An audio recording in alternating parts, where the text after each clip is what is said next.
We've seen several national salmonella outbreaks and recalls lately. We normally associate salmonella with things like poultry, but now we're seeing exposure in processed foods like cereal and crackers. Let's welcome in Dr. Benjamin Chan, state epidemiologist, here today to talk about the salmonella bacteria and salmonellosis, which is the infection caused by salmonella. Welcome, doctor. Thank you so much for joining us. My pleasure. Thank you. So how common is salmonella infection, and how does it end up in our food? Yeah, so as you mentioned, salmonella is a bacteria that people can become infected with when they consume or eat the bacteria. It's a bacteria that can live in or cause infection on a whole range of different animals, so including humans, obviously, but also farm animals, poultry, some pets, and even reptiles. And so for that reason, people can become infected or acquire this infection through many different means.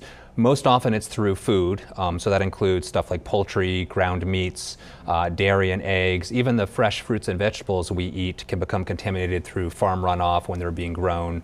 Another way of contacting the bacteria is through, petting zoos and coming into contact with farms, but also pets I mentioned, right? So turtles, lizards are known to carry this bacteria in them, on them. There was a recent outbreak of salmonella associated with guinea pigs, for example. So this bacteria is very widespread, and it does cause some national outbreaks, as you mentioned. There were recent outbreaks with cereal and crackers and prepared, pasta salads. So this is a very widespread organism. The CDC estimates that every year there's about 1.2 million illnesses caused by salmonella. The majority of these are foodborne, and in fact, it's the second leading cause of foodborne illness in the United States. So what are some of the signs of infection, and do we take antibiotics? How do you treat it? Yeah, so salmonella can cause a whole range of different types of infections. Most people who are healthy will get what we call a gastrointestinal illness, a gastroenteritis. People who are exposed within 12 to 48 hours after exposure can develop some fevers, abdominal cramping, nausea, vomiting, diarrhea, and usually the fever will go away within 2 to 3 days.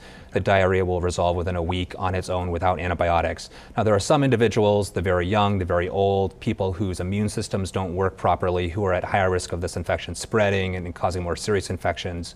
Those people may need hospitalization and antibiotics. So we got to ask, what steps can we take to reduce our chances of exposure? Yeah, so it's not uncommon that there are recalls of food products that have been contaminated. So it's important for anybody with these products to throw them out, check their pantries, don't eat the food. That's an obvious step, I think.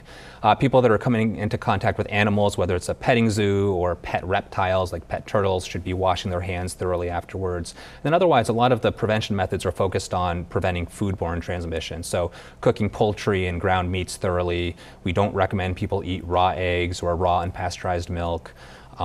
Fruits and vegetables should be washed thoroughly, and anytime someone is cooking or preparing raw meat, they should wash their hands, utensils, cooking counters thoroughly afterwards. Doctor, thank you. Great advice, great information. Stay tuned at home. We have much more coming up after the break.